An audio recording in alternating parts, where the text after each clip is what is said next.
It's early morning at Grand Junction High School. The gym smells faintly of varnished hardwood and gym mats.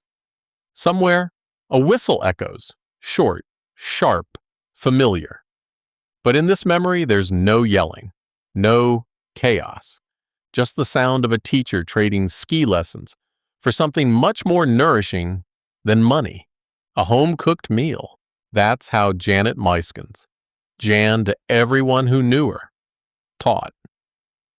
Not just how to climb a rope or hit a serve, but how to show up for each other in ways that actually matter. Hi, I'm Steve Rode, and this is True Stories from the Obit Files. Every week, we share the extraordinary lives of ordinary people, found in the quiet corners of real obituaries. This week, meet the PE teacher who could build just about anything. A stained glass window, a piece of furniture, a connection with a teenager who needed a lift. Jan Muyskens taught more than movement.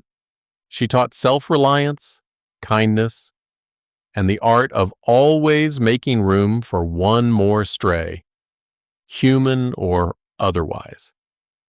If stories like this matter to you, make sure you're subscribed. I share a new one every Monday. Jan Muyskens passed away on June 26, 2025. She was 91 years old. Born in 1934 in Long Beach, New Jersey, she was the kind of kid you can picture taking apart a toaster just to see how it worked, and maybe putting it back together better than it was. She graduated from Red Bank High School in 1952, earned a degree in physical education from Wesleyan in Ohio, and then headed west, landing in Grand Junction, Colorado, where she would teach PE at the high school for decades. But in between, she did something unexpected. In 1959, Jan packed up and served as a recreation director at an Army service club in Germany, a long way from the Colorado mountains or New Jersey beaches. I like to imagine her organizing volleyball games for homesick soldiers, reminding them, even briefly, of normalcy and play. When she returned to the States, she chased her master's degree and taught in California. But something about Grand Junction must have stuck, because by 1968 she was back, and she stayed. Here's where you start to see Jan's blueprint. She didn't just teach PE, she lived it. Her students remember her for ski trips where the price of admission was a lasagna, a casserole, or homemade pie. She was building something: trust, connection, confidence. And she did it one home-cooked meal at a time. You can almost picture it. A group of teenagers, wind-chapped and exhausted, warming up in a kitchen that didn't belong to them, but felt like home for a minute. And Jan leaning against the counter, probably with a dog at her feet, letting them know they were worth feeding. But what really stopped me was this.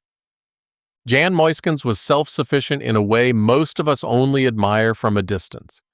She could build or fix anything, not metaphorically, literally.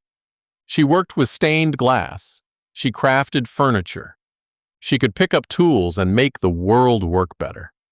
And yet, she didn't retreat into that independence. She shared it. Every skill, every talent was a bridge, not a wall. She showed her students, and maybe her friends too, that you can be independent and involved. That strength and softness can exist in the same person. Jan loved animals deeply. She always had 2 or 3 dogs nearby, and her obituary included a roll call of departed pets, as loving as it was hilarious.